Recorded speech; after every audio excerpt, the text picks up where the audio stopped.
di tempat yang penuh dengan kemuliaan ini. Asyhadu an la ilaha illallah wahdahu la syarikalah wa asyhadu anna Muhammadan abduhu wa rasuluh. Allahumma shalli wa sallim wa barik ala nabiyil karim wa ala alihi wa ashabihi wa man tabi'ahu bi ihsanin ila yaumiddin. Allah Ta'ala fil Qur'anil Karim, a'udzu billahi minasy syaithanir rajim. Bismillahirrahmanirrahim. Wa ma arsalnaka wa ma arsalna li basharin min qablika minal khuld afa in mitta fahumul khalidun. Summa qala Allah Ta'ala fi ayatil ukhra, wa ammal insanu idza mabtalahu faqadara alaihi rizqah fayaqulu rabbi ahanan. Sadaqallahul adzim. Al-Quran surah Al-Anbiya ayat yang ke-34, kemudian surah Al-Fajr. Bapak dan Ibu hamba Allah, kita bersyukur kepada Allah, alhamdulillah, pagi hari ini kita kembali diberi kemudahan oleh Allah untuk dapat melaksanakan satu ibadah yang begitu berat untuk dilaksanakan oleh orang-orang munafik. Dalam satu hadis Nabi kita mengatakan, asqalus shalah indal munafiqin salatul isya wa salatul fajr. Salat yang paling berat bagi orang-orang munafik itu adalah salat isya dan salat subuh. Nabi kita tidak mengatakan kalau orang munafik itu tidak salat, dia salat. Maka tidak jarang mereka itu berada di saf terdepan. Tapi kalaupun mereka salat, mereka melaksanakannya dengan berat, dengan malas. Dan itulah ciri-ciri orang munafik. Salat dan salam kita sampaikan kepada Nabi kita Muhammad Rasulullah sallallahu alaihi wasallam. Bapak Ibu Allah, apa yang terbayang oleh kita, oleh Bapak dan Ibu ketika orang mengucapkan kata-kata inna lillahi wa inna ilaihi raji'un? Anan terbayang Bapak Ibu? Tapi musibah alaih. Nan paling maco apa? Meninggal. Jadi kalau ada orang mengucapkan inna lillahi wa inna ilaihi raji'un, siapa meninggal? Kan itu siapa meninggal? Padahal inna lillahi itu bukan ucapan untuk orang meninggal saja. Tapi setiap kita dapat musibah, hendaklah kita mengucapkan inna lillahi wa inna ilaihi raji'un. Bapak Ibu, kedua dari musaji jadi garompa anak dulu. Anak dibaca inna lillahi wa inna ilaihi raji'un. Garompa enggak. Soalnya awak dapat musibah, musibahnya garompa ina. Ketika ibu asyik berjalan, tiba-tiba tangga gigi bagian hati. Inna lillahi wa inna ilaihi raji'un. Ya, bahwa bacaannya lillah gigi yang bertangga. Ya, jadi ucapan ini kita harus sampaikan, kita mesti baca kapanpun kita dapat musibah. Musibah itu apa? Segala bentuk ujian Allah kepada kita itu musibah. Apa bentuk ujian Allah itu? Al-Quran mengatakan wa nabluwakum bisyarri wal khairi fitnah. Kami pasti akan uji kalian, kata Allah, dengan kebaikan dan keburukan, dan itu ujian. Tapi kita jarang mendengar ada orang mengejar hamba sedang diuji oleh Allah. Wah, rasa kiambu tambah-tambah situ. Ada terang hari kemudian. Hamba sedang diuji oleh Allah. Wah, itu kau baru puluh je. Ada murid tu, nah, wah, hamba sedang diuji oleh Allah. Hilang undang. Rumah sakit. Itu kan banyak terang hari, ya. Jadi ketika dia dapat nikmat, dia tidak menganggap itu ujian. Bahkan dia mengatakan ketika dia diberikan nikmat oleh Allah, apa kata Allah dalam surah Al-Fajr yang tadi kita baca dalam surah. Fa'amal insanu idza mabtalahu rabbuhu fa'akramahu wa na'ama fayaqul rabbi akraman. Ketika manusia itu diberikan ujian oleh Tuhannya berupa kemuliaan, berupa nikmat, fayaqul rabbi akraman, Tuhanku telah memuliakan aku. Jadi kok dapat dirasaki, dapatnya kemudahan-kemudahan, dapatnya kesehatan, usahanya lancar jaya, nyekecean apa Tuhan kau sedang memberikan kemuliaan kamu. Wa amma idza mabtalahu faqadara li rizqah, ketika Tuhannya mengujinya dengan membatasi rezekinya, fayaqulu rabbi a'an, Tuhanku telah menghinakan aku. Nah, itu namanya ejek manusia. Padahal dua-duanya itu ujian dari Allah. Apakah manusia itu menyadari, apakah manusia itu siap diuji atau tidak? Semua kita ini ujian. Termasuk hidup dan mati itu ujian. Dalam Al-Quran dikatakan oleh Allah, dan ini sering kita dengar, kullu nafsin za'iqatul maut. Setiap yang bernyawa itu pasti akan mati. Tidak ada yang tidak mati. Bahkan dalam surah Al-Anbiya, suratnya para nabi, ayat 34 dikatakan oleh Allah, wa ma li basyarin min qablika al-khuld, tidak ada seorang pun yang kami ciptakan sebelum engkau Muhammad yang kekal. Nah, kekal. Nabi Adam mati. Nabi Nuh, ada Bapak Ibu yang tahu berapa usia Nabi Nuh alaihissalam? Berapa?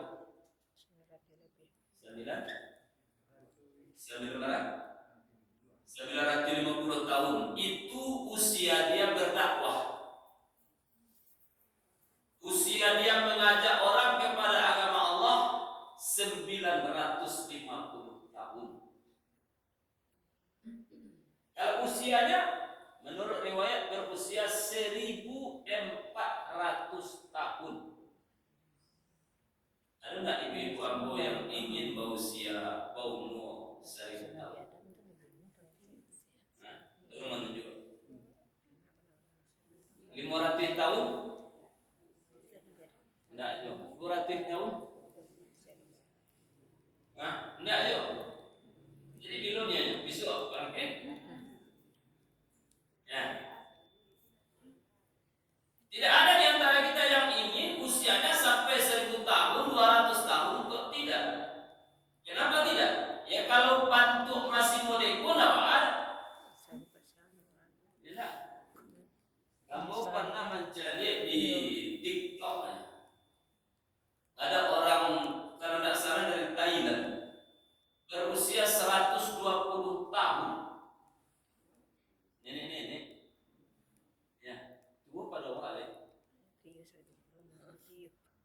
tinggal kulit pembalut tulang.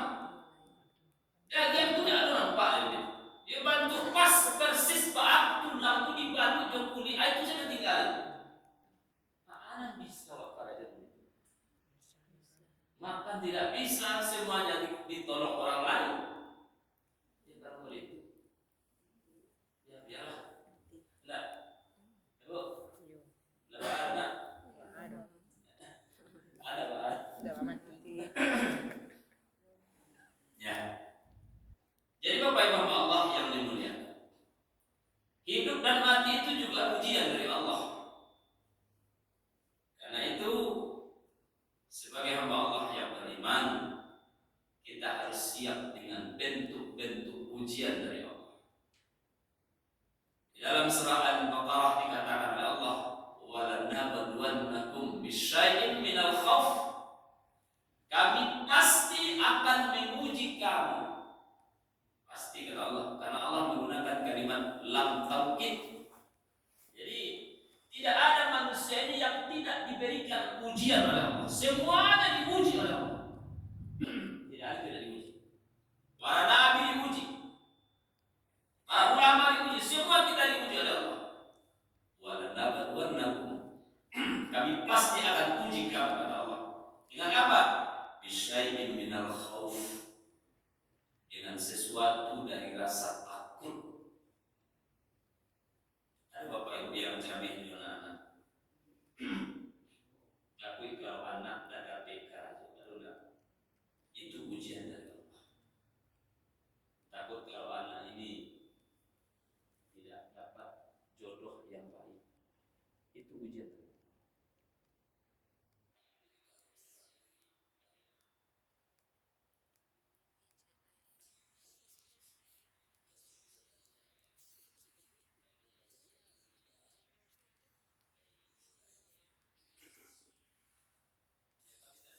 Kalau suamiku sakit, tapi kalau suamiku stroke, kan bisa saja tuh. Ya, tapi tidak. Tapi kalau suami ini cerai. Nah, jadi rasa takut itu ujian dari Allah. Ada orang yang takut kehilangan jabatan. Ya, termasuk mungkin ya, mungkin lah. Nanti gak bukan baiklah. Sehingga dia berusaha bagaimana melanjutkan dinastinya ini. Sehingga kita lihat anaknya jadi wapres. Itu rencana anak dengan alun umur 30 tahun itu jadi calon gubernur atau wakil gubernur. Minantunya calon gubernur di Sumatera Utara. Ya, itu namanya takut kehilangan jabatan. Takut kehilangan jabatan mungkin saja ada kerajunan dan tak elok. Takut dibuka orang, takut diungkit orang mungkin saja. Nah, jadi rasa takut itu memang ujian dari Allah. Ada pula manusia itu yang takut tua. Aneh, takut tua. Itu artis-artis itu takut tua. Sehingga dia lakukan operasi plastik, dia pergi ke Singapura, dia pergi ke Amerika untuk operasi. Kenapa? Takut kelihatan tua. Emangnya kalau takut tua lalu tidak jadi tua? Tua juga. Ada lagi yang lebih parah, takut mati. Takut mati. Padahal kita semua ini sudah diponis mati oleh Allah. Ya. Takut mati lalu tidak jadi mati. Mati juga. Kenapa? Karena kita semua sudah diponis mati oleh Allah. Kullu nafsin dha'iqatul maut. Setiap yang bernyawa itu pasti akan merasakan mati. Tidak ada jalan. Semuanya pasti merasakan. Bahkan dengan malaikat Israel. Ibu ingat apa tugas malaikat Israel? Mencabut nyawa. Dalam hadis dikatakan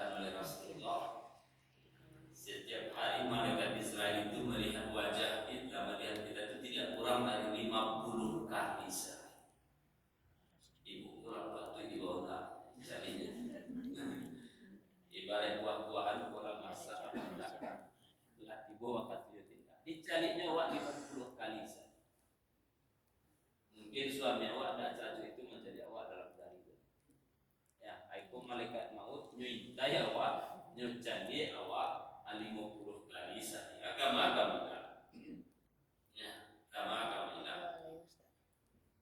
Nah, jadi Bapak Ibu Allah, ada orang takut mati. Padahal kita semuanya sudah diponis mati oleh Allah. Ada lagi orang mengatakan, ya saya sudah diponis kanker stadium 4 oleh dokter. Dia mengatakan umur saya tidak lama lagi. Padahal semua kita ini sudah ditentukan matinya kapan oleh Allah. Bisa jadi orang yang memponis mati itu dokter yang mengatakan usia bapak, usiaku hanya sekitar sekian hari lagi, sekian minggu lagi. Tapi rupanya dulu dokter mati Pak. Dia tidak tahu. Ternyata malaikat maut setiap hari mengintai, melihat, memperhatikan dia. Bapak Ibu Allah. Kemudian ada lagi ujian Allah itu waljuk, merasa lapar, kekurangan harta, kekurangan buah-buahan. Ada orang yang diberikan ujian oleh Allah berupa tanam-tanaman yang tidak tumbuh dengan baik. Itu ujian dari Allah. Sering kita mendengar ketika bencana Merapi kemarin ya, menghembuskan atau mengeluarkan debu atau abu vulkanik itu menyebabkan tanam-tanaman saudara-saudara kita yang bercocok tanam di sekitar lereng Gunung Merapi itu tidak tumbuh dengan baik. Itu ujian dari Allah. Wa naqsim minal amwal. Kekurangan harta, kehilangan harta, itu ujian dari Allah. Kemudian apa lagi? Kehilangan nyawa, kehilangan harta, kehilangan nyawa, ya, itu juga ujian dari Allah. Lalu apa kata Allah Subhanahu wa taala? Wa basyiris sabirin. Berikan kabar gembira kepada orang-orang yang sabar. Dan sabar itu berat. Tidak semua orang diuji oleh Allah itu bisa sabar. Ada yang diuji oleh Allah, dia mengeluh. Ada yang diuji oleh Allah, dia berputus asa. Ada yang diuji oleh Allah Subhanahu wa taala, dia bahkan mengakhiri hidupnya dengan bunuh diri karena tidak tahan dengan ujian. Ada juga yang diuji oleh Allah, dia keluar dari Islam karena tidak tahan dengan ujian. Nah, Allah katakan wa basyiris sabirin. Berikan kabar gembira kepada orang-orang yang sabar. Sabar itu apa maksudnya? Dia tetap menjalani kehidupan ini dengan baik. Dia tetap berhusnuzon, berbaik sangka kepada Allah. Dia tetap menjalankan tugasnya sebagai hamba Allah. Dia tetap melakukan kewajiban-kewajibannya. Tapi di samping itu dia berusaha tegar, kuat di dalam menghadapi ujian. Nah, ini yang sabar. Kita melihat bagaimana sabarnya Nabi Ayyub alaihissalam. Kehilangan harta, rumahnya terbakar, tanam-tanamannya mati, ternak-ternaknya mati, anak-anaknya meninggal dunia, bahkan istrinya pun hampir akan meninggalkannya. Bukan cuma itu,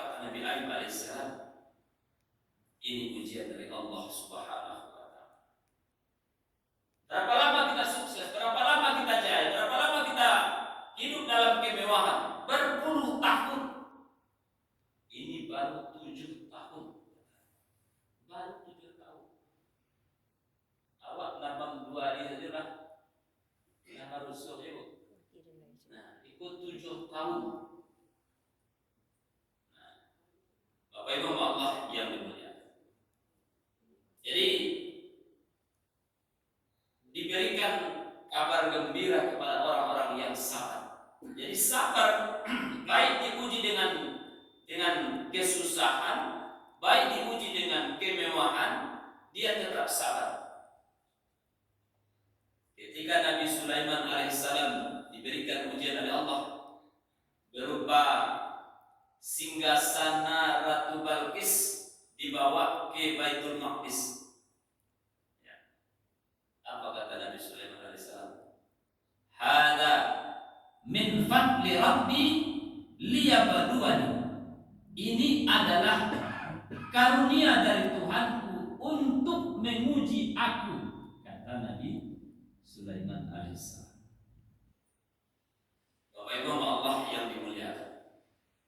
Kemudian orang-orang yang sabar itu mereka mengatakan inna lillahi wa inna ilaihi raji'un. Ini semuanya dari Allah. Apapun yang kita lihat, yang kita miliki, itu semuanya milik Allah. Maka di ayat yang lain dikatakan oleh Allah, lillahi ma fis samawati wa ma fil ardh. Milik Allah lah apapun saja yang ada di langit dan di bumi. Jadi kita ini milik Allah. Ruh kita itu milik Allah. Raga kita ini milik Allah. Jadi ketika Allah ambil, harta itu milik Allah ketika Allah ambil, mobil itu milik Allah ketika Allah ambil, rumah itu milik Allah ketika Allah ambil. Kenapa bukan? Semuanya milik Allah Subhanahu wa Ta'ala. Nah, jadi Bapak Ibu Allah yang dimuliakan, orang yang sabar itu mereka mengatakan semua ini milik Allah dan akan dikembalikan kepada Allah Subhanahu wa Ta'ala. Makanya kita sikap yang paling baik itu yang persis seperti sikapnya tukang parkir. Jadi tukang parkir di jalan. Dari sore malam hari itu cari banyak orang parkir. Nah, macam-macam untuk termasuk juga untuk Alphard, Toyota Alphard, Toyota Alphard, ada Fortuner, ada Kijang, ada Avanza, lain-lain. Ya, ketikunan punyo datang, marahkah tukang parkir? Ya, dibantu malah mengeluarkannya. Begitu juga kita hendak ketika diambil oleh Allah Subhanahu wa Ta'ala, kita artinya dipuji oleh Allah. Maka sikap yang terbaik adalah sabar. Sikap yang terbaik adalah kita yakin kita berasal dari Allah dan akan kembali kepada Allah Subhanahu wa Ta'ala.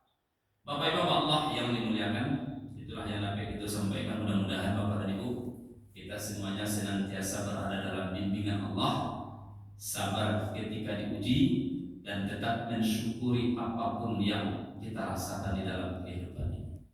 Wabillahi taufiq wal hidayah. Assalamualaikum warahmatullahi wabarakatuh.